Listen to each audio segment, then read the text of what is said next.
सूरह फातिहा की दरख्वास्त।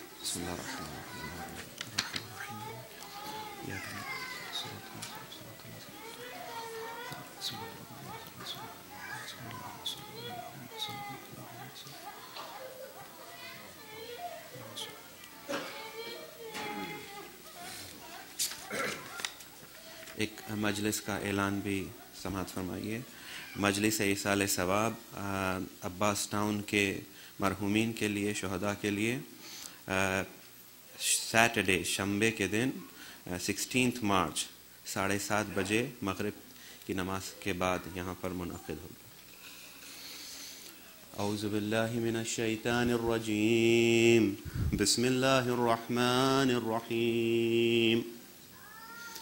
अल्हम्दुलिल्लाहि रब्बिल आलमीन, अल्हम्दुलिल्लाहिल्लज़ी ला यब्लुगु मिदहतहुल क़ाइलून वला युहसीना माअहुल आद्दून वला युअद्दी हक़्क़हुल मुज्तहिदून अल्लज़ी ला युद्रिकुहु बुअदुल हिमम वला यनालुहु गौसुल फितन अल्लज़ी लैसा लिसिफ़तिही हद्दुन महदूद वला नातुन मौजूद वला वक़्तुन मादूद वला अजलुन ममदूद फ़तरल ख़लाइक़ बिक़ुदरतिही व नशरर रियाह बिरहमतिही अल्लाहुम्मा अफ़िस सिलत सलवातिक व सलामत तस्लीमातिक अला अव्वल तअय्युनात अल-मुफ़ाज़ति मिनल अमाइ रब्बानी व आखिर तनज़्ज़ुलात अल-मुज़ाफ़त इला नौइल इंसानी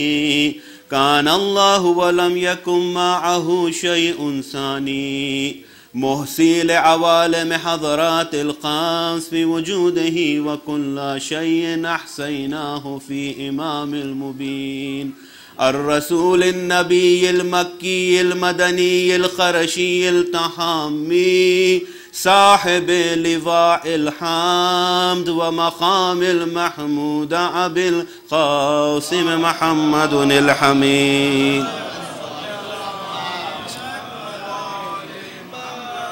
व अला अख़ीही व इब्न अम्मिही व सहरिही व ख़लीफ़तिही मिन बअदिही व क़ाइदिल ग़ुर्रिल मुहज्जलीन यासूबिद्दीन इमामिल मुत्तक़ीन अमीरिल मुअमिनीन अली इब्न अबी तालिब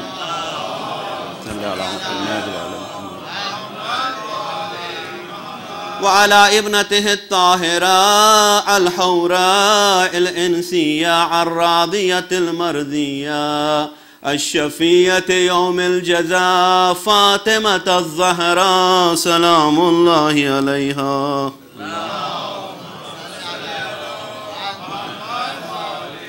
व अला सिब्तई रहमा व सय्यदा शबाब अहलिल जन्ना अल-हसन वल हुसैन अल्लाहुम्मा सल्लि अला अइम्मतिल मुस्लिमीन अली इब्निल हुसैन व मुहम्मद इब्न अली व जाफ़र इब्न मुहम्मद व मूसा इब्न जाफ़र व अली इब्न मूसा व मुहम्मद इब्न अली व अली इब्न मुहम्मद व हसन इब्न अली व हुज्जतिल क़ाइमिल मुंतज़िरिल महदी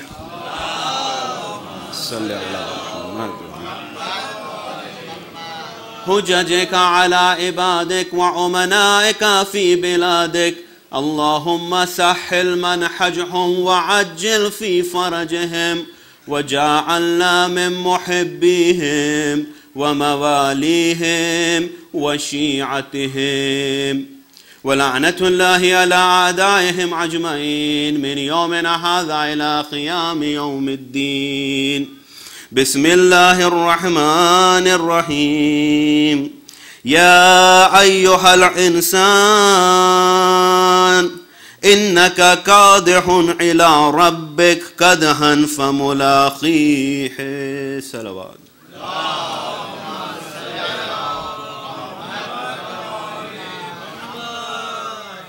तमाम तारीफ़ें, तमाम सना उस पाक परवरदिगार के लिए मुख्तस है जो इस दुनिया का मालिक, इस दुनिया का खालिक और इस दुनिया का राज़िक़ है। और तमाम दुरूद उन अज़वात मुक़द्दसा की तरफ पलटते हैं जो उसकी तरफ से इस कायनात में वारिद हुए थे, ताकि इंसानियत और ये बशरियत का कारवान उसकी तरफ पलट सके। जिस आयत का इंतखाब हक़ीर ने किया है इस मजलिस ईसाल सवाब के लिए, आप फ़ौरी मुतवज्जे हो गए होंगे कि शायद इसमें कुल्लु नफ्सिन ज़ाइक़तुल मौत का ज़िक्र नहीं है। हालांकि ताकीद ये है कि जब किसी का इंतकाल होता है, कोई इस दुनिया से गुज़रता है, तो दूसरों के लिए ये बहुत बहुत ताकीद है कि इबरत का मुकाम है और इंसान अपनी हकीकत को और अपनी आखिबत को और अपनी गायत को दर्क करे। आय करीमा का मकसद यही है, लिहाजा मैंने इस आयत का इंतखाब किया। सूरह इंशिकाक की 6ठी आयत है और खालिक़ कायनात फरमा रहा है, या अय्युहल इंसान, ऐ इंसान। पूरी बनूने इंसानियत से खालिक़ कायनात मुखातिब है और कह रहा है कि ऐ इंसानो इन्नका कादिहुन, बेशक तुम लोग बहुत मेहनत के साथ और बहुत मशक्क़त के साथ सफ़र कर रहे हो, बढ़ रहे हो, इला रब्बिक, अपने रब की तरफ। कदहन फमुलाक़ी है, और ये जो मशक्क़त और ये मेहनत है तुम्हारी अल्लाह की तरफ बढ़ने की, ये मशक्क़त तुम्हें बेतहक़ीक़ उसकी मुलाक़ात करवाएगी। यानी तुम्हारी गायत उसकी मुलाक़ात है। तुम्हारा ये जो सफ़र है, ये सफ़र अल्लाह की तरफ है। ऐ इंसान, ये मत समझना कि तू हमारी किबरियाई से, हमारे डोमेन से बाहर जा सकता है। ये जो सफ़र तूने इख्तियार किया है, जिसमें शब व रोज़ गुज़र रहे हैं, ये सफ़र तुझे हम तक पहुँचाएगा। ये जो कोशिशें और ये जो मशक्क़तें और ये जो मेहनतें हैं, ये तुझे हम तक पहुँचाएंगे। तो अब अजीज़ों, ये जो कोशिशें इंसान करता है, ये जो मशक्क़तें इंसान करता है, जब उसे पता है इस बात का कि हतमी है ये ख़ज़िया के उसकी गायत, उसकी अल्टीमेट एंड अल्लाह की बारगाह में हाज़िरी लगाना है, हाज़िरी देना है, मुलाक़ात करना है, तो फिर मकसद क्या होगा? मकसद का तअय्युन क्या होगा? हदफ क्या होगा? गोल क्या होगा? पर्पस क्या होगा? हमारे जीने का पर्पस क्या होगा? अगर हम उसकी तरफ पलट रहे हैं तो हमारा पर्पस ऑफ लाइफ क्या होना चाहिए, इसकी तरफ हमें मुतवज्जे होना चाहिए। अब खुद कुरान इस बात की तरफ भी इशारा करता है कि हमारा पर्पस ऑफ लाइफ क्या होना चाहिए। लेकिन इससे पहले मैं चाहूंगा एक जो फ़िक़रात सरमन नंबर 98 में अमीरुल मोमिनीन फरमाते हैं इस दुनिया के बारे में, अल्लाहुम्मा सल्लि अला मुहम्मद व अला, कि हमको जाना है अल्लाह की तरफ, तो फिर ये दुनिया क्या हो गई? हमारे लिए ये दुनिया क्या है? अगर हम जानना चाहते हैं तो हम उसकी तरफ पलटेंगे, हम उससे सवाल करेंगे जो वाक़अन हमारा वली है, जो हमारे अफेयर्स में, हमारे उमूर में हमारा गार्डियन है। जैसा कि कुरान कहता है, इन्नमा वलियुकुमुल्लाह व रसूला, और उसके बाद अल्लज़ीना आमनू, पूरी आयत बता रही है कि औलिया अल्लाह के रसूल के बाद कौन हैं। तो हम इमाम से सवाल करेंगे कि अगर कुरान या इमाम ये कह रहा है कि हमारी बाज़गश्त, हमारा पलटना, चाहे हम कितनी भी तलाश और कितनी भी कोशिश करें, हमारा पलटना उसकी बारगाह में है, उससे मुलाकात होने वाली है, तो फिर ये दुनिया क्या है? अब यहाँ अमीरुल मोमिनीन फरमाते हैं, या इबादल्लाह, ए बंदगान खुदा, उनसे इमाम एड्रेस कर रहे हैं, उसीकुम बिर्रफ़्ज़ि लिहाज़िहि दुनिया, मैं तुम्हें नसीहत करता हूं कि तुम रिफ्ज़ इख्तियार करो इस दुनिया से। रिफ्ज़ के माना क्या है? रिफ्ज़ के जो लुग़वी माना है उसमें बताते हैं कि लुग़त बताती है, रिफ्ज़ उस फेल को कहते हैं कि जहां पर आराब जब अपने ऊंटों को चराना चाहते थे तो जंगल में रिहा कर देते थे, छोड़ देते थे। ताकि वो ऊंट चर सके।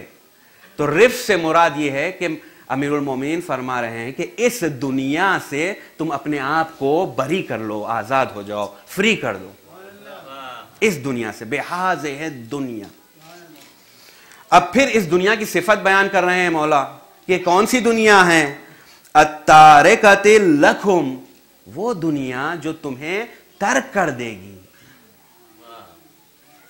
ये दुनिया से अपने आप को बरी कर लो, आजाद हो जाओ, वो दुनिया जो तुम्हें तर्क कर देगी। व इन लम तुहिब्बू तर्कहा, अगरचे कि तुम नहीं चाहोगे उसे तर्क करना, लेकिन ये दुनिया तुम्हें तर्क कर देगी। यानी ये दुनिया अगर तुम चाहो भी तो एक वक्त ऐसा आएगा कि तुम्हें ये दुनिया तर्क कर देगी। और फिर इमाम ये दुनिया की औसाफ को बयान कर रहे हैं। ये दुनिया कैसी दुनिया है?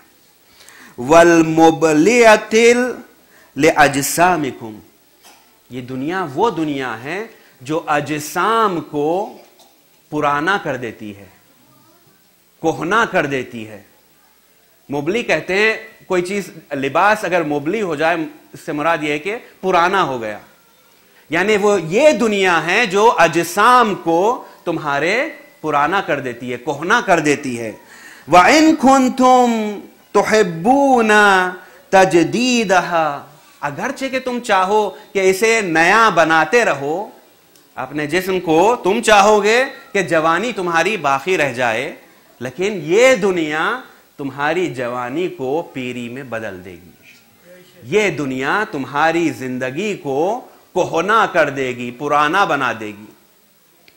और फिर अब यहां पर इंसान की मिसाल अमीरुल मोमिनीन दे रहे हैं और कहते हैं फमसलुहा कसफरिन सलकू सबीलन, और मसलुकुम व मसलुहा, तुम्हारी मुराद, तुम्हारी मिसाल और उसकी मिसाल ऐसी है कि तुम उस रास्ते पर चल रहे हो कि, रिवायत आगे बढ़ रही है, उसमें इमाम फरमा रहे हैं कि तुम उस रास्ते पर चल रहे हो कि जहां तुम समझते हो कि तुम्हारी मंजिल आ गई, तुम अपनी मंजिल पर पहुंच गए। गोया तुम्हें इस सफर के इब्तिदा ही में यह गुमान हो गया कि तुम मंजिल को पहुंच गए, लेकिन हकीकत ये नहीं है। इसका जो सफर है ये बहुत तवील सफर है। और तुम, फिर यहां इमाम फरमाते हैं, तुमने वसअते राह में, यानी रास्ते के बीच में अलम गाड़ कर यह ऐलान कर दिया है कि मैं मंजिल को पहुंच गया, लेकिन मंजिल ये नहीं है। मंजिल तो एक तवील सफर है जिसे तुम्हें तय करना है। अजीजाने ईमान, ये बहुत बेहतरीन फुर्सत है हम सब के लिए। हमारे बीच जो चलता फिरता रफीक, मुहिब, चाहने वाला, मोहब्बत करने वाला, दुआ देने वाला, हमारी सांसों के साथ उसकी सांसें चलती थी, हमारे बीच से जब उड़ जाता है तो एक मर्तबा इंसान को बहुत बड़ा झटका लगता है। ये एक बहुत बड़ा झटका लगता है कि ये दुनिया पेरिशेबल है, ये दुनिया फानी है, इससे इंसान को गुजर जाना है, इसे इंसान को रिहा करना होगा इस दुनिया की जिंदगी में। मरते वक्त इंसान इस दुनिया को रिहा नहीं कर सकता। उलमा फरमाते हैं मरते वक्त इंसान काफिर हो जाता है अगर इस दुनिया को, इस दुनिया की जिंदगी में रिहा ना करे। तो जब वो देखता है कि एक तरफ मलकुल मौत उसका मुतमन्नी है और दूसरी तरफ उसे ये दुनिया की जिंदगी खींच रही है, तो उस असना में साहिब ईमान के लिए भी ये शक में मुब्तला हो जाता है, क्योंकि इब्लीस बहरहाल अपने पूरे उरूज के साथ उस पर आखिरी उस पर हमला किए हुए होता है। तो लिहाजा जैसा कि अमीरुल मोमिनीन फरमाते हैं, हमें इस दुनिया को रिहा करना होगा, अपनी प्रायोरिटीज को सेट करना होगा।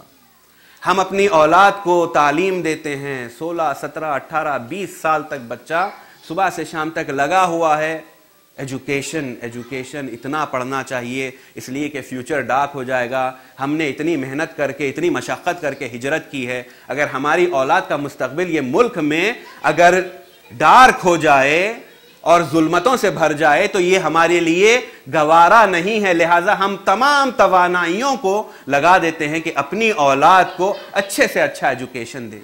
लेकिन उस सफ़र के लिए जो आमादा करना है, उस सफ़र के लिए जो तैयार करना है, अगर हम उसे इग्नोर कर देंगे तो ये हमारी भूल है। लेकिन वो सफ़र ज़रूर और ज़रूर आने वाला है। हर इंसान की ज़िंदगी में वो सफ़र आने वाला है। और जैसा कि खालिक़ कायनात कुरान में फरमा रहा है कि तुम्हारी हमसे मुलाकात होगी, तमाम मशक्क़तों के बाद भी तुम्हें आकर हमसे ही मिलना है। अगर इंसान उस सफ़र पर खाली हाथ चले जाए, ज़ाद सफ़र अगर नहीं ले जाए, तो फिर सिर्फ उसके पास अफसोस और हसरतें रह जाएगी, इसके सिवा कुछ बाकी नहीं रहेगा।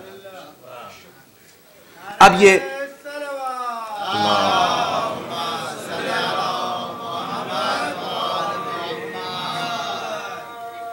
तो यानी इंसान को उसकी बंदगी, क्योंकि कुरान खुद कह रहा है कि वमा खलक़तुल जिन्ना वल इंसा इल्ला लियअबुदून।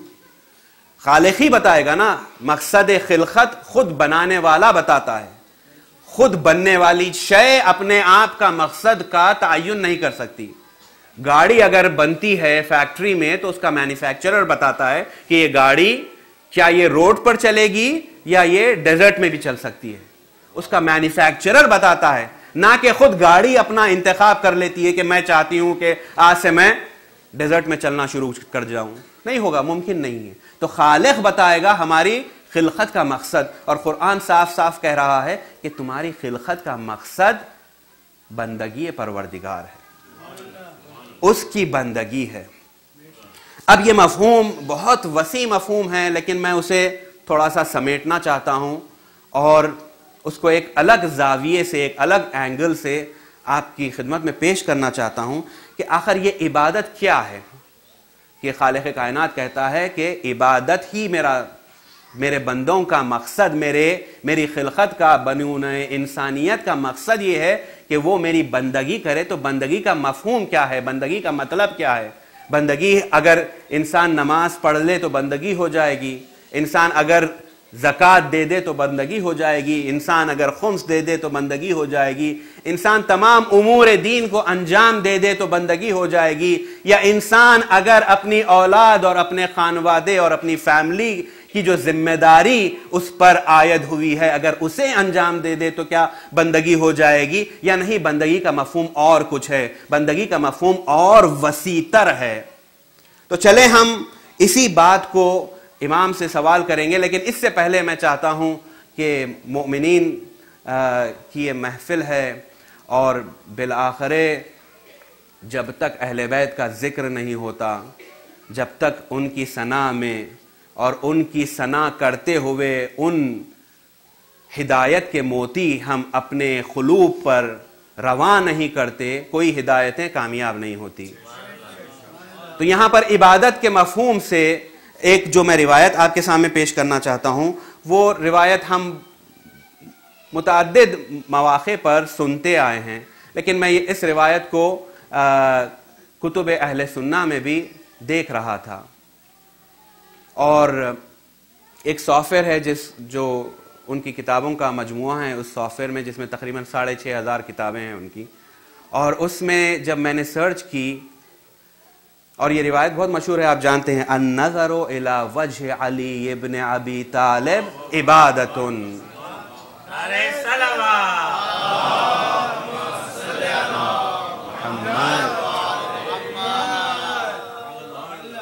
यानी अली इब्न अबी तालिब के चेहरे की तरफ निगाह करना, नजर डालना, ये इबादत है। पैगंबर की ये बहुत मशहूर हदीस है। तो आया ये हदीस हम तक ही है? मैं चाहता था कि देखूं कुतुब अहले सुन्ना में ये हदीस कहां कहां पर मिलती है। तो मैंने देखा 127 रेफरेंसेस मुझे तकरीबन 6000 किताबों में से मिले हैं, और बहुत बड़ी बड़ी मोतबर किताबों में ये रिवायत मौजूद थी। तबर्रुकन उन्हीं की एक किताब में से इस रिवायत को मैं नकल करूंगा, फिर हमारी किताबों में इस रिवायत को नक़ल कर कर इबादत के मफ़हूम को अली इब्न अबी तालिब की ज़ियारत से खींच कर किधर खुदा ला रहा है, इसी रिवायत में आपके सामने पेश करूंगा। एक सलवात भेजिए आप लोग।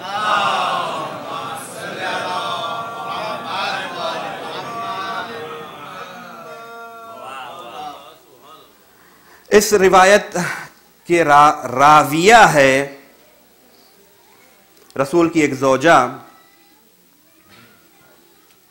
क़ालत रअयतु अबा बकरिन, मैंने देखा फलां साहब को, खलीफत अव्वल को मैंने देखा। क्या देखा? अन नज़रा इला वजह अली इब्न अबी तालिब, मैंने देखा कि ये अली इब्न अबी तालिब का युकस्सिरुन नज़रा, आयत कह रही है युकस्सिरुन नज़रा, कसरत के साथ निगाह करते थे। खलीफा अव्वल अली इब्न अबी तालिब के चेहरे पर निगाह करते थे। ये बेटी खुद कह रही हैं कि मैंने अपने बाबा को ये कहते हुए देखा। फ़क़ुल, तो मैंने कहा, या अबती, ऐ मेरे बाबा, इन्नका ला तुक्सिरुन नज़रा इला अली इब्न अबी तालिब। यहां पर बहुत खुद अरबी की जो फसाहत है इसके अंदर, इन्ना खुद जो है ताकीद के लिए आता है, और ये कह रही है कि मैंने देखा, इन्नका, आप बहुत ज्यादा, ला तुकस्सिरु, आप कसरत के साथ, फिर लफ्ज को इस्तेमाल किया, आप कसरत के साथ, फिर इसमें ला में ताकीद भी लाया, ला तुकस्सिरु, यानी बहुत बहुत ज्यादा कसरत से आप अली इब्न अबी तालिब के चेहरे को देखते हैं। क्या वजह? फ़क़ाल अली, तो उन्होंने मेरे लिए कहा, या बुनैया, ऐ मेरी बेटी, समिअतु रसूलल्लाह सल्लल्लाहु अलैहि व आलिहि वसल्लम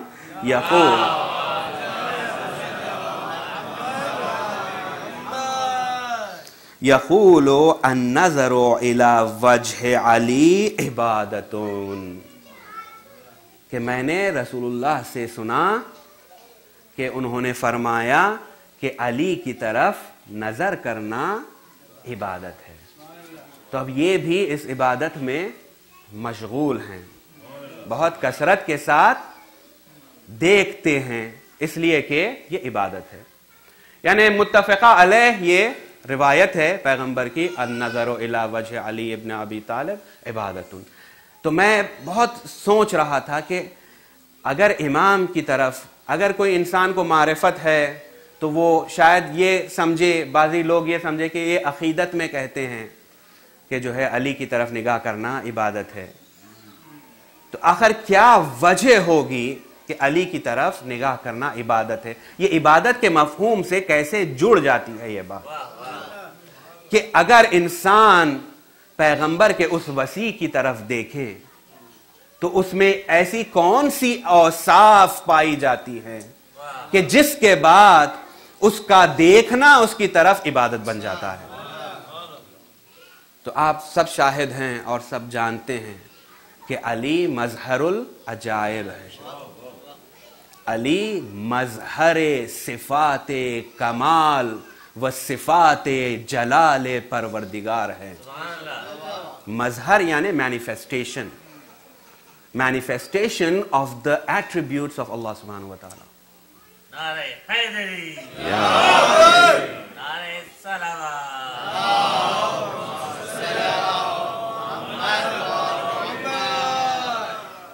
यानी अगर इंसान अली की तरफ निगाह कर ले तो वो जो उस तक पहुंचना चाहता है उसके लिए हिदायतों के दरवाजे खुल जाते हैं।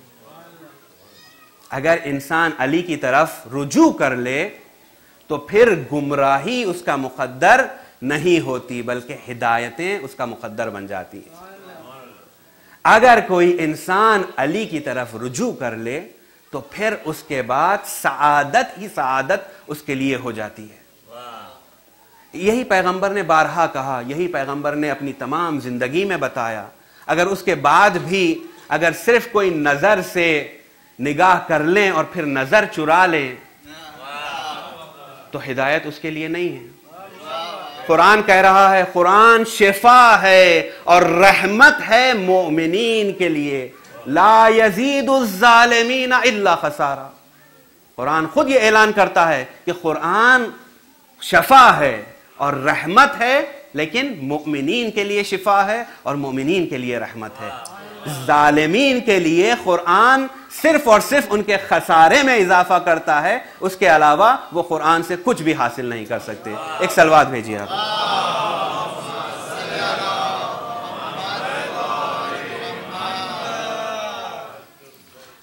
तो ये इबादत का मफहूम बहुत अहम है। मैं और अपनी किताबों में जब मैंने तहकीक की तो खुद उसूल काफ़ी में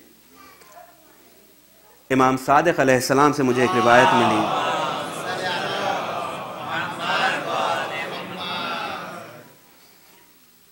तो रावी उसका नाम है ईसा इब्न अब्दुल्ला।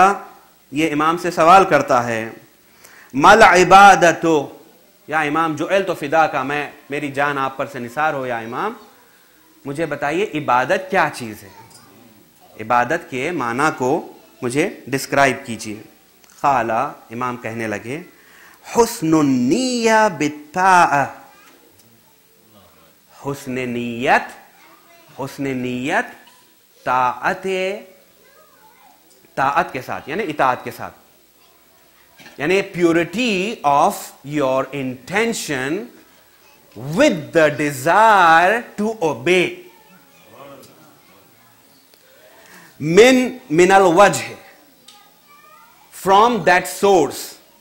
हुस्नुन निय्या बित्ताअ मिनल वजह, यानी उस सोर्स के साथ, उस शय के साथ कि जिसकी तुम इबादत कर रहे हो। अल्लती युताउल्लाह मिनहा, जिसके जरिए से अल्लाह की बंदगी और ओबीडियंस किया जाता है। उस सोर्स की तरफ रुजू होना, purity of intention plus an intention and a desire to obey him. That is what is called इबादत। इबादत उससे कहते हैं। इबादत का मफहूम यह है कि जो अशिया को उसके खालिक ने इबादत करार दिया है, उसकी तरफ रुजू होना इखलास नीयत के साथ और इस इरादे के साथ कि उसके मुती हो जाएंगे, उसके ओबीडियंट हो जाएंगे। इसे इमाम फरमाते हैं, इसके माना इबादत है। एक सलवात भेजिए आप।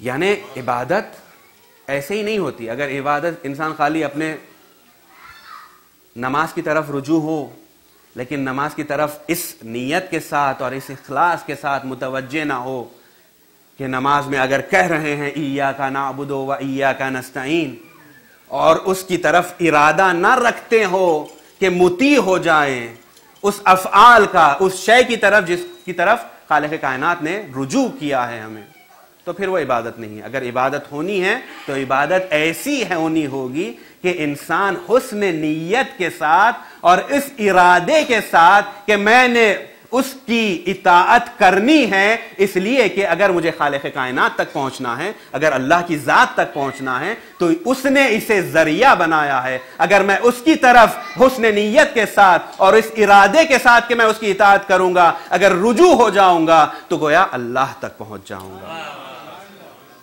मगर इंसान के पास वो जज्बा होना चाहिए, और अगर वो जज्बा नहीं है तो फिर आदत बन जाती है, इबादत जाकर आदत बन जाती है। और आदत जो है, मोहताद अगर कोई इंसान हो जाए किसी शय का, तो उसे अच्छा नहीं समझा जाता। हत्ता कोई टेलीविजन देख देख के टीवी सीरियल्स का मोहताद हो जाता है। मोहताद होना यानी एडिक्ट होना सिर्फ जो है बुरी अशिया के लिए नहीं है। बाज़ी औक़ात ऐसी चीज़ें हैं जिससे शायद ना ज़रर हो ना फ़ायदा हो, उसका भी इंसान जो है आदी हो जाता है। लेकिन यहां पर कुरान कह रहा है कि कॉन्शियसली आपको यह डिसीजन लेना होगा जब उसकी तरफ आप रुजू होंगे। तो अब पता चला कि इबादत का मकसद क्या है। लेकिन मैं इसी रिवायत को अन्नज़रु इला वजह अली इब्न अबी तालिब इबादतुन, इस रिवायत को जब मैंने हमारी किताबों में तलाश किया तो ये रिवायत थोड़ी सी अलग और थोड़ी सी तवील थी, और ये जो उसके बाजी गोशे हैं, ये मेरे मौजू की तरफ हम सबको एक मर्तबा लाएंगे। एक सलवात भेजिए आप।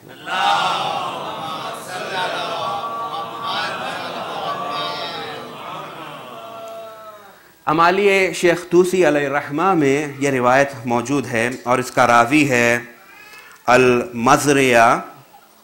ये मज़रिया एक रावी है जो कह रहा है कि क़दिम तो मक्कतन, मैं जो है मक्के की तरफ, मैं मक्का गया और वहाँ पर अबाज़र से मेरी मुलाकात हुई। अबूज़र यहाँ पर जुंदब ने जनादा है इनका नाम, तो मैं सद दरसद नहीं जानता, ये अबूज़र गफ़ारी नहीं है, ये दूसरे साहबी है पैगंबर के।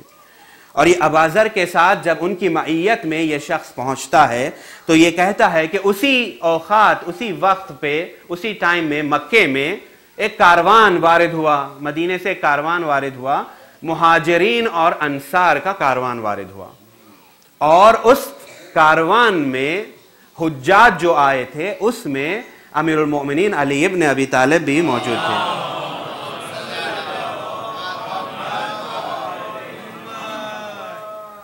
और जैसे वो कारवान वारिद हुआ, हम लोग मस्जिदुल हराम में, ये कहता है रावी कहता है, मैं मस्जिदुल हराम में अबूज़र के साथ उनकी मईयत में बैठा हुआ था। एक मर्तबा हमारे सामने से अली का गुजर हुआ, और फिर अली एक गोशे में जाते हैं और मुसल्ले पर खड़े हो जाते हैं और नमाज की तिलावत कर रहे हैं, नमाज पढ़ रहे हैं।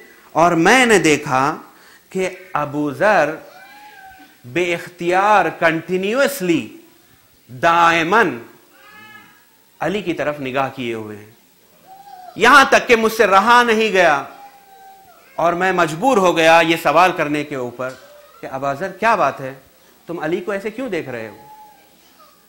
ऐसी क्या बात हो गई जो तुम दायमन अली को देख रहे हो? तो अब यहां पर अबूज़र कहते हैं, समिअतु रसूलुल्लाह सल्लल्लाहु अलैहि वआलिहि वसल्लम, मैंने पैगंबर से सुना कि उन्होंने कहा, अन्नज़रु इला अली इब्न अबी तालिब इबादतु, कि अली इब्न अबी तालिब की तरफ नजर करना इबादत है, इसलिए मैं इबादत में मशगूल। लेकिन ये रिवायत यहां पर रुकती नहीं, यहां से आगे बढ़ती है और आपके अज़हान आलिया को उसकी तरफ मुतवज्जे करना है। फिर रिवायत ये भी कहती है, रिवायत के फ़िक़रात ये भी है, अन्नज़रु फ़िस सहीफ़ा यानी सहीफ़तल क़ुरआन इबादतुन, अगर क़ुरआन पर निगाह कर लें तो वो भी इबादत है। इमाम सादिक़ ने जो इबादत का मफ़हूम हमें दिया है, अगर आप उसको जहन में रखेंगे तो वाक़ईन इससे आप मारिफत के वो मोती हासिल कर सकते हैं जो अइम्मा के अक़वाल में पाए जाते हैं। उसके बाद अन्नज़रु इला काबा इबादतुन, काबे की तरफ नज़र करना इबादत है। और फिर ये भी कहते हैं, अन्नज़रु इलल वालिदैन बिर्रिफ़अति वर्रहमा इबादतुन, वालिदैन की तरफ रिफ़अत और रहमत के साथ निगाह करना इबादत है।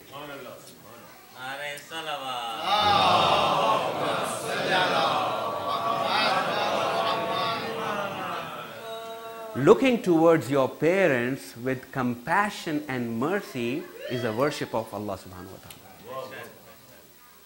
यानी रिफ़अत और रहमत के साथ सिर्फ एक निगाह करना इबादत है। जो चीज मुझे बहुत हैरत में डाल दी थी वो ये है कि अन्नज़रु इला अली इब्न अबी तालिब इबादतुन, अन्नज़रु इलल वालिदैन बिर्रिफ़अ वर्रहमा इबादतुन। किस मकाम के फायज़ हैं वालिदैन, किस मंजिलत पर खालिक़ कायनात ने उन्हें करार दिया है।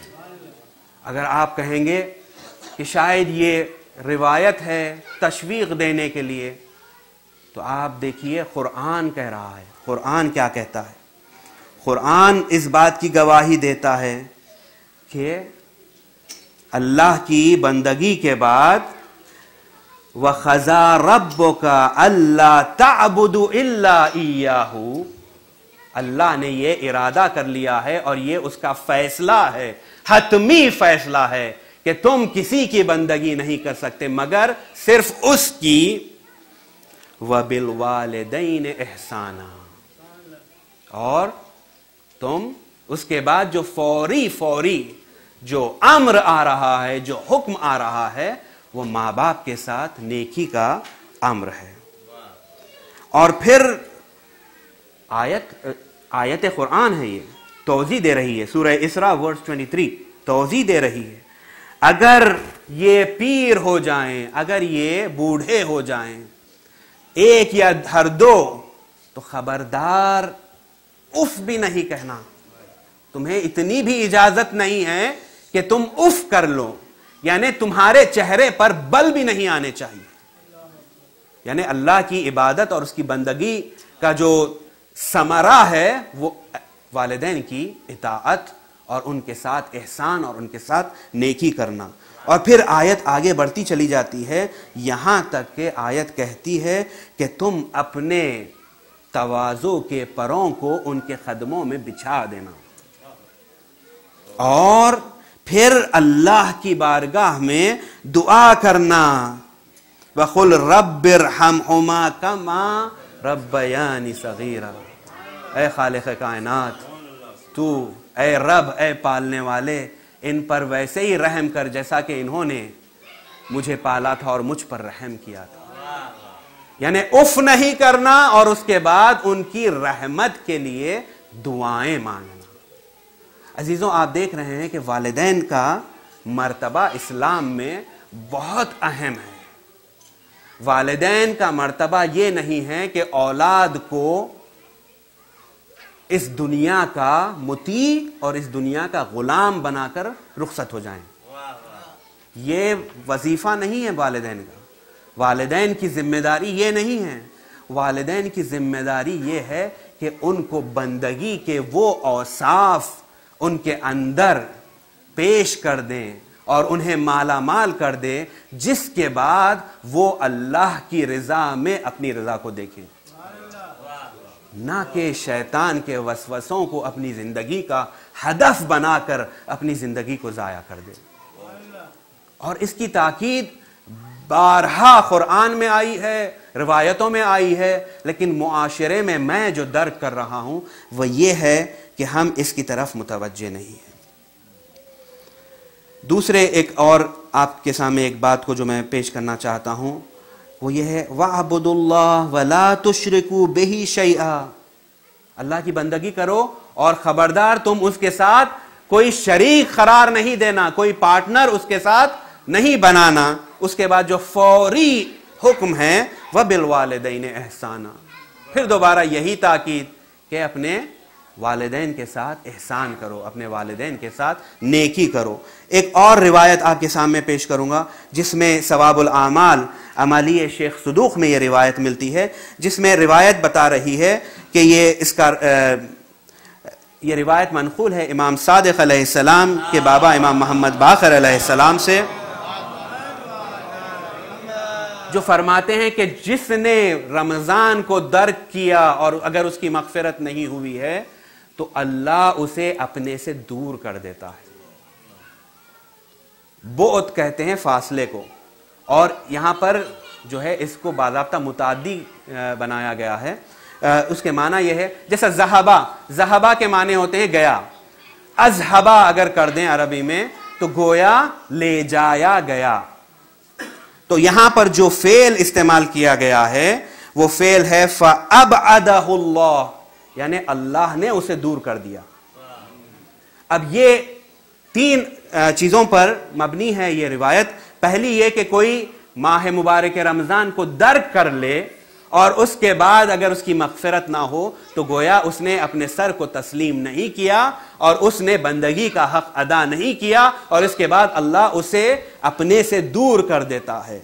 और उसके बाद कहते हैं वह मन अदरका वालिदैहि फलम युग़फ़र लहू फ़अबअदहुल्लाह। कोई शख्स अपने वालिदैन को दर्क करे, यानी अपने वालिदैन के साथ उसको ये शरफ अता किया गया था कि उसके माँ बाप उसके सर पर सलामत थे, और उसके बाद अगर वो इस दुनिया में मग़फ़िरत हासिल नहीं करेगा तो गोया अल्लाह उसे फिर अपने से दूर कर देगा। अल्लाह दूर कर देगा, वो दूर नहीं होगा, अल्लाह उसे दूर कर देगा। तो अजीज़ों, वालिदैन का मकाम ये है, और हमारी ज़िंदगियों में, हमारी औलाद की तरबियत में, हमारे ज़िंदगी के महवर में ये मौजू को बहुत ज़्यादा अहमियत देनी चाहिए, इससे पहले कि हम एक पूरी जनरेशन को खो डालें। सल्ले अला। दूसरे एक जगह इमाम जो है शिया की जो औसाफ बयान कर रहे हैं, शिया कौन होता है, उसूल काफ़ी की रिवायत है, और उसमें कह रहे हैं शिया वो होता है जो साहिब तक़वा हो, जो मुती परवरदिगार हो, और शिया जाने नहीं जाते मगर तवाज़ो के साथ, यानी शिया वो है जो हम्बल है। Shia is one who has humility, और जिसके पास खुशू पाया जाता है, हु फियर्स अल्लाह सुब्हानहू व तआला। शिया वो है जो अमानतदार हैं, अमीन है। शिया वो हैं, उसके बाद रिवायत का आखिरी फ़िरका है कि शिया वो हैं जो वालिदैन के साथ नेकी करते हैं, बिर्रुल वालिदैन। यानी शिया होने की सिफत ये भी है कि शिया अपने वालिदैन को कभी तर्क नहीं करता, अपने वालिदैन को कभी तन्हा नहीं छोड़ता, अपने वालिदैन के सामने उफ भी नहीं करता, बल्कि उनकी बदगुमानी और उनके अमराज की बिना पर जो उनके बैड मूड्स हैं उसको भी तहम्मुल करता है। तब जाके वो इबादत बनती है। अगर वो नहीं है तो वो इबादत को भी ऐसी मेराज मिलती है कि जहां पर कहा जा रहा है अन्नज़रु इला अली इब्न अबी तालिब इबादतुन, अन्नज़रु इलल वालिदैन इबादतुन बन जाती है। एक सलवात भेजिए आप लोग।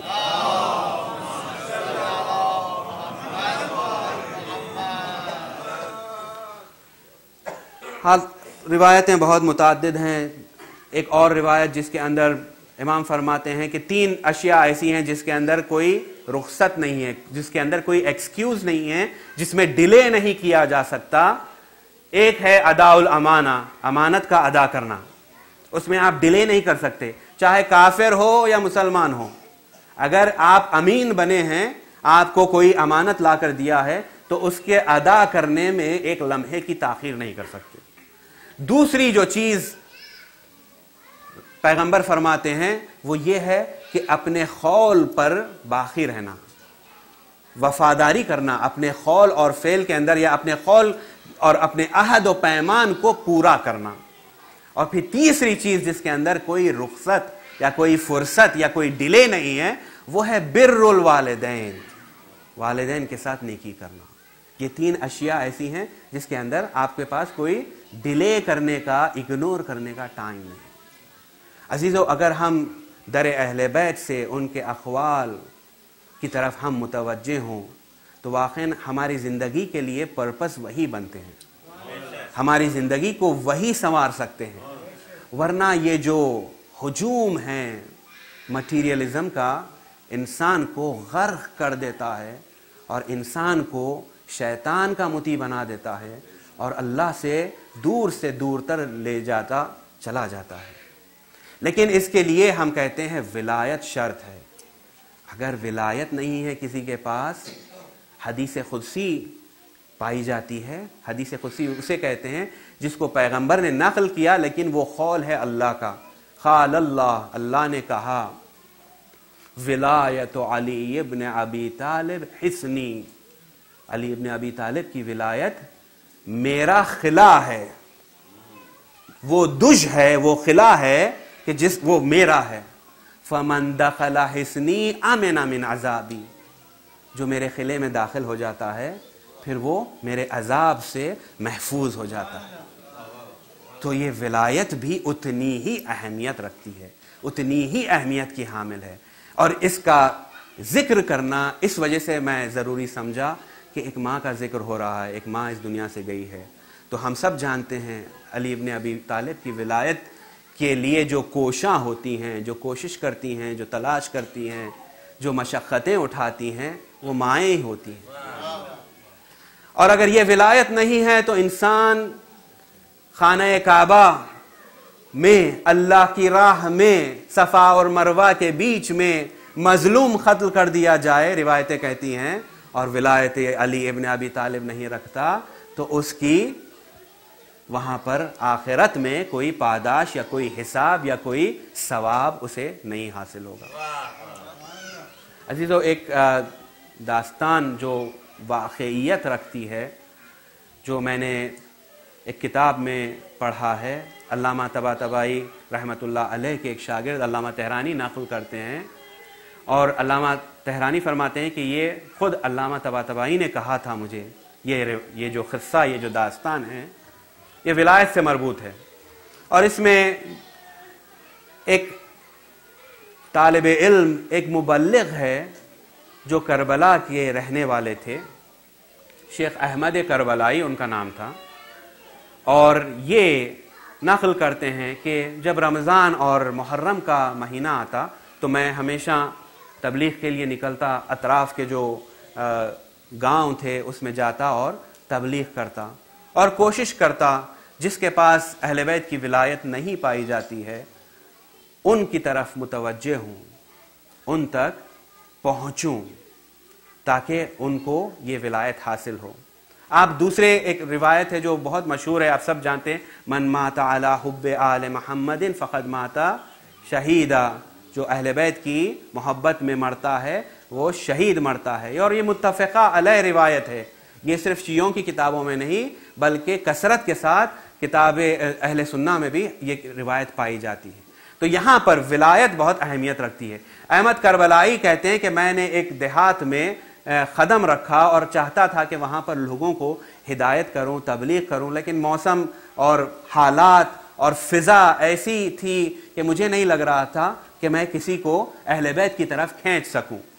लेकिन फिर मैं देखता हूँ एक फ़र्द मेरे सामने आता है और उसका क़ल्ब मुझे साफ़ और शफ़ाफ़ नज़र आता है, और मुझे ऐसा लगता है कि शायद मैं अगर इसे अमीरुल मोमिनीन की विलायत का जिक्र करूं तो शायद ये मायल हो जाए और अहले बैत की विलायत की तरफ रुजू करे। मैं उससे अपना मुकालमा शुरू करता हूं और उससे बात करना शुरू करता हूं, यहाँ तक कि अब मैं चाहता हूं कि किसी तरीक़े से उससे कोई बात छेड़ूं, लेकिन मैंने एहसास किया कि वो इतना उसने बुज़ुर्गों से सुना हुआ है कि अगर इस मौक़िफ़ में अगर मैं उसे कुछ कहूँगा अहले बैत की विलायत के सिलसिले में तो शायद उसका तासुब उसे माने कर देगा, तासुब उसका जो बायस है उसे रोक देगा और वो अहले बैत की विलायत की तरफ नहीं आएगा। तो मैंने देखा वो बातों बातों में एक मर्तबा उसने अपने शेख का जिक्र करना शुरू कर दिया।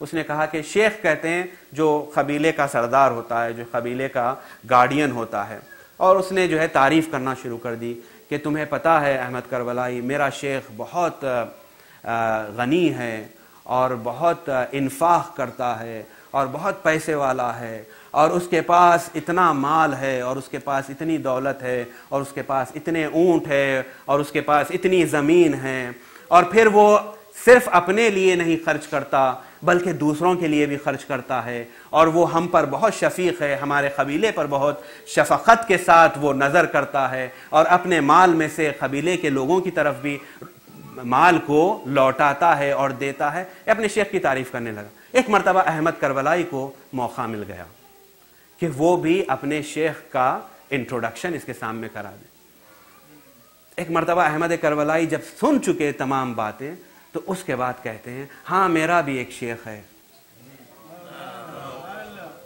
जब मैं मशरिक़ आलम में होता हूं अगर वो मगरिब में होता है और मैं उसे सदा देता हूं तो वो आ जाता है।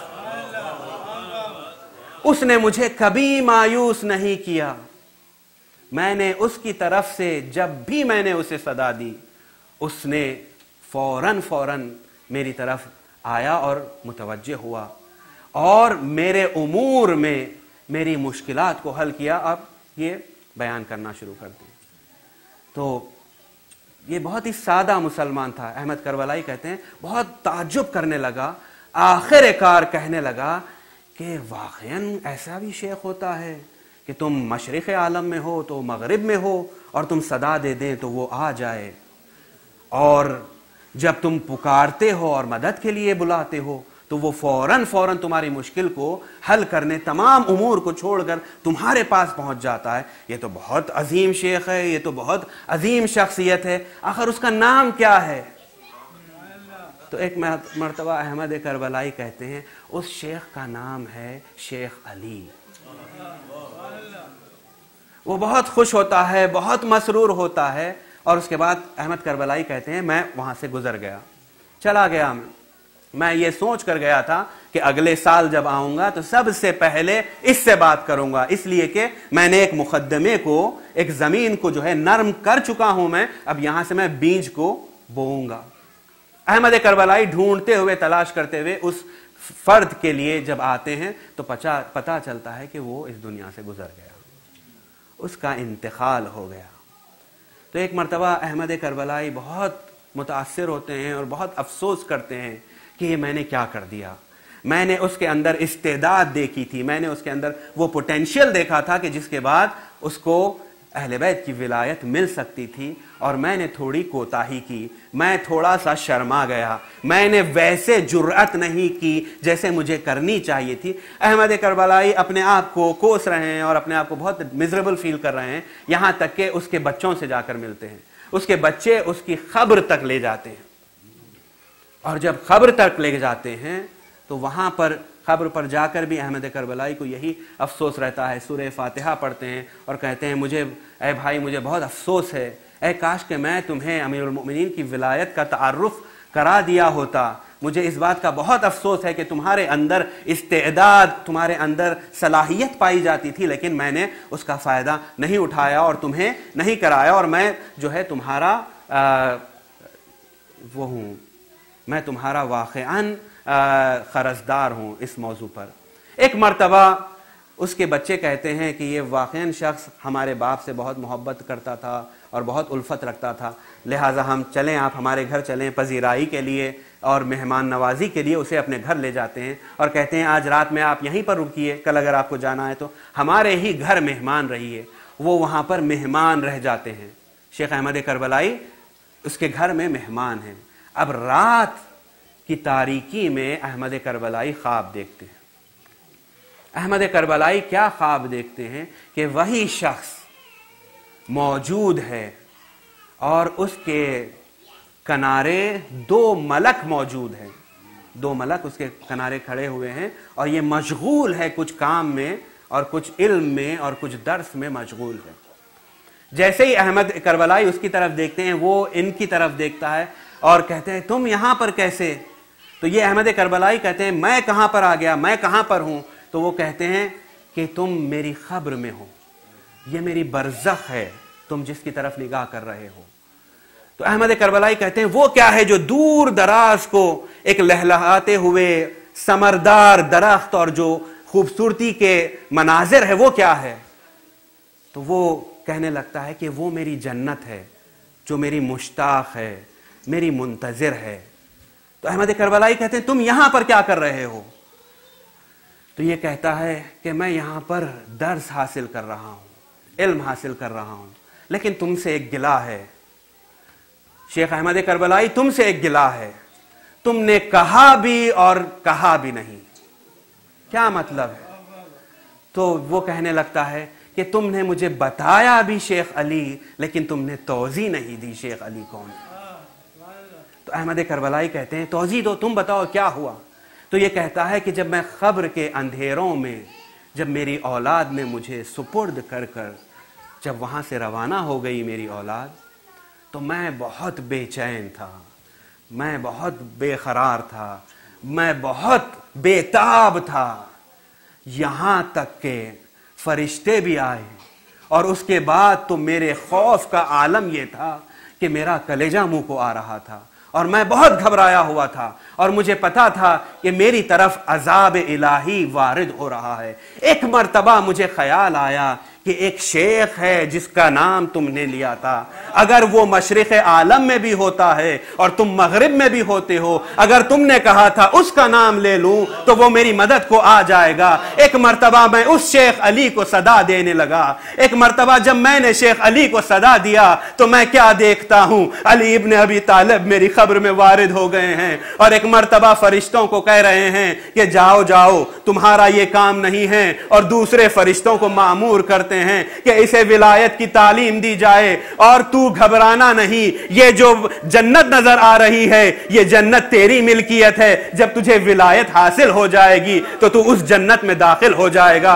अजीजों, जिसके पास विलायत आ जाती है जन्नत उसका मुकद्दर बन जाती है। पैगंबर फरमाते हैं कि अगर अली की विलायत हो तो उसके बाद उसका मरना ऐसे है जैसे शहीद मरता है और उसका रिस्क अल्लाह पहुंचाते रहता है।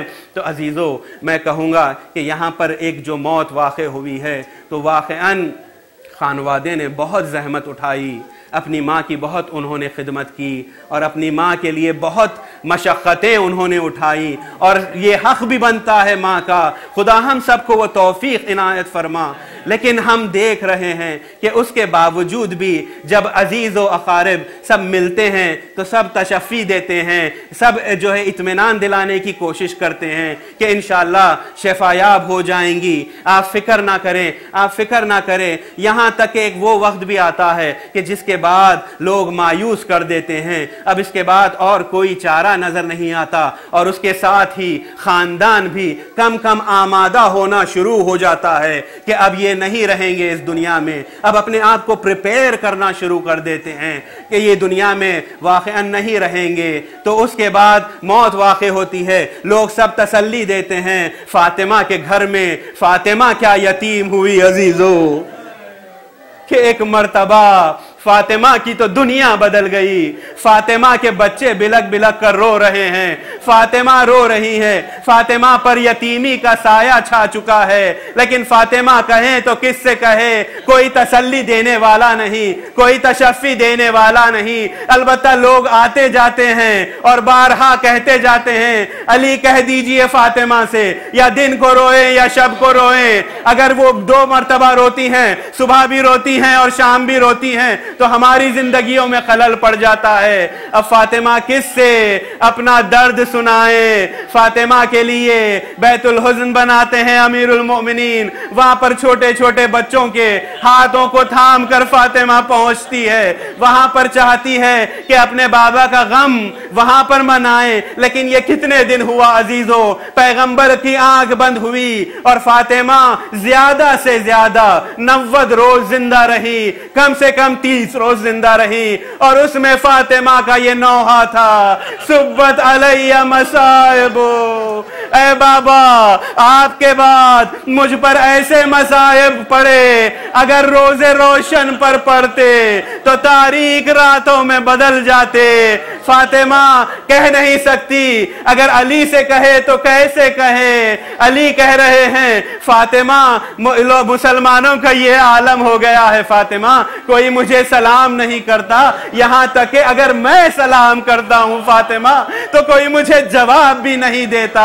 फातिमा मजबूर है, लेकिन फातिमा के पास कोई और चारा नहीं है। अमीरुल मोमिनीन का इम्तिहान लिया जा रहा है, उसमें भी अगर कोई दाफे हो रही है विलायत की तो वो फातिमा नजर आती है। फातिमा दरवाजे के पीछे आ जाती है और उसके बाद वो जलता हुआ दरवाजा फातिमा पर आता है, जिससे फातिमा की फजलियां टूट जाती है। और वो वक्त भी आता है अजीजों कि 18 साला पैगंबर की शहजादी, पैगंबर की दुख्तर असा को थामे हुए घर में अपने तमाम उमूर को अंजाम दे रही है। यहां तक के कम कम फातिमा भी अब उस मौक़िफ़ में आ जाती है कि बच्चों को तैयार किया जाए, अब तो विसाल का वक्त आ चुका है, अब तो जाना है, परवरदिगार की बारगाह में जाना है। एक मर्तबा फातिमा तमाम वसीयतें अमीरुल मोमिनीन को करती हैं और उसके बाद वो वक्त भी आता है कि एक रोज़ फातिमा का हाल बहुत बहाल है और अपने तमाम उमूर को अंजाम दे रही है फातिमा। यहाँ तक कि अस्मा को बुलाती हैं और अस्मा को बुलाकर कहती है, अस्मा आज मेरी शबे विसाल है, अस्मा आज मेरी अपने परवरदिगार से मुलाकात की शब है। अस्मा देखो मेरे बच्चे जब घर आएंगे। अब फातिमा तैयार कर रही है, हसनैन को यतीमी का साया आने वाला है, यतीमी की धूप हसनैन पर आने वाली है। एक मर्तबा कहती है फातिमा, देखो अस्मा बच्चे जब घर आ जाएं तो पहले ही तुम मेरे मरने की खबर नहीं देना अस्मा, पहले उन्हें खाना खिलवा देना अस्मा, ताकि मेरे बच्चे छोटे छोटे बच्चे हैं अस्मा, अगर यतीमी का जिक्र होगा, अगर उन्हें पता चल जाएगा कि उनकी मां मर चुकी है अस्मा, तो फिर बच्चे मेरे खाना नहीं खाएंगे।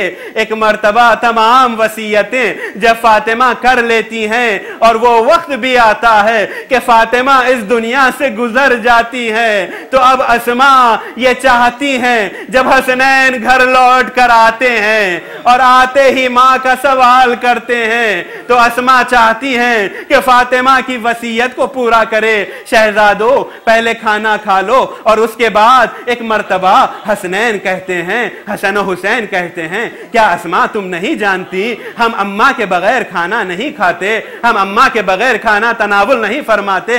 एक मर्तबा वो वक्त भी आता है कि अस्मा को कहना पड़ता है कि शहजादो तुम यतीम हो गए, शहजादो तुम्हारी मां इस दुनिया से गुजर गई, शहजादो।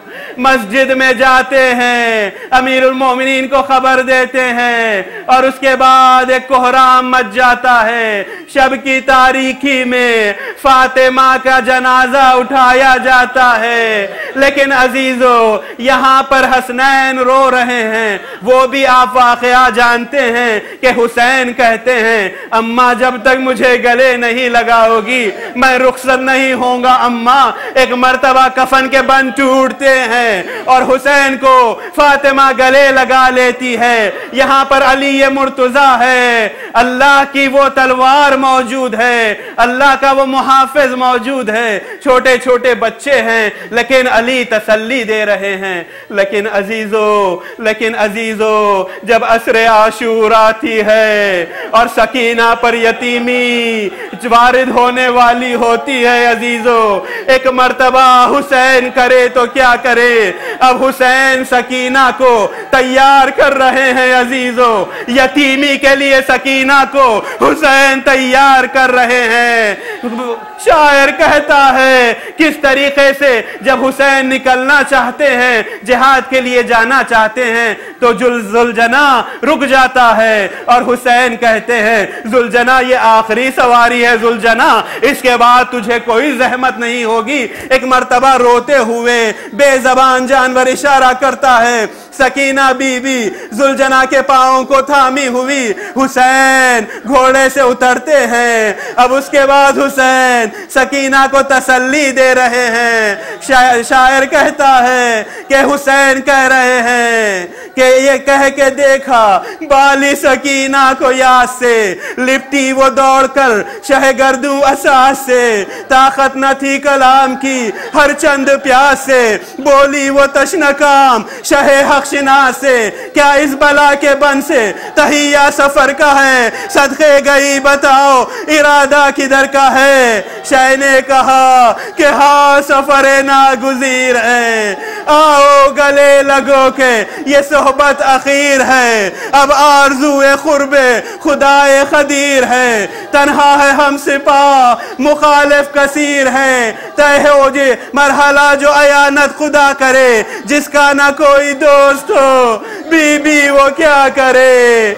जाना है दूर, शब को जो आना न हो इधर, जिद करके रोइयो ना, हमें चाहती हो घर, पहले पहल है आज, शबे फुरकते पिदर, सो रही हो माँ की छाती पा, गुर्बत से रख के सर, राहत के दिन गुजर गए, ये फसल और है, अब यूं बसर करो जो यतीमों का तौर है। नन्हे से हाथ जोड़ के बोली वो तशना काम, बतलाइए मुझे के यतीमी है किसका नाम, आंखों से खून बहा के ये कहने लगे इमाम, खुल जाएगा ये दर्द अलम तुम पे ताबशाम, बीबी ना पूछो कुछ ये मुसीबत अजीम है, मर जाए जिसका बाप वो बच्चा यतीम है। एक मर्तबा शाम गरीबा होती है, सकीना के तमाचे लगाए जाते हैं, गोशवारे छीनी जाती हैं,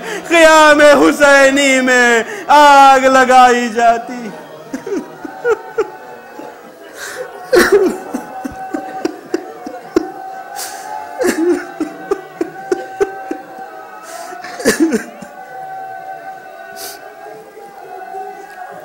सयालमुल्लज़ीना ज़लमू अय्यमुनक़लबी यनक़लबू, इन्ना लिल्लाहि व इन्ना इलैहि राजिऊन। बार इलाहा तो इस हमारी खलील अज़ादारी को कबूल फरमा, हमें कोई गम न हो सिवाय गम सय्यदुश्शुहदा की। जुमला मोमिनीन व मोमिनात के हाजात को बरला, जो मखरूज हैं उनके क़र्ज़ों को अदा फरमा, जो बीमार हैं बहक़ बीमार करबला शिफ़ा इनायत फरमा। ताजील फरमा ज़ुहूर क़ाइम आले मोहम्मद में, हमको वो तौफ़ीक़ खुसूसन हमारे बच्चों को वो तौफ़ीक़ इनायत फरमा कि जिसके बाद हमारे इमाम उनसे राज़ी हों। एक सूरह फ़ातिहा की दरख्वास्त है तमाम मोमिनीन व मोमिनात, खुसूसन फ़र्रुख़ ताज उर्फ़ कनीज़ फ़ातिमा बिन्ते तक़ी हुसैन रज़ी की रूह को शाद फरमा। बिस्मिल्लाहिर्रहमानिर्रहीम।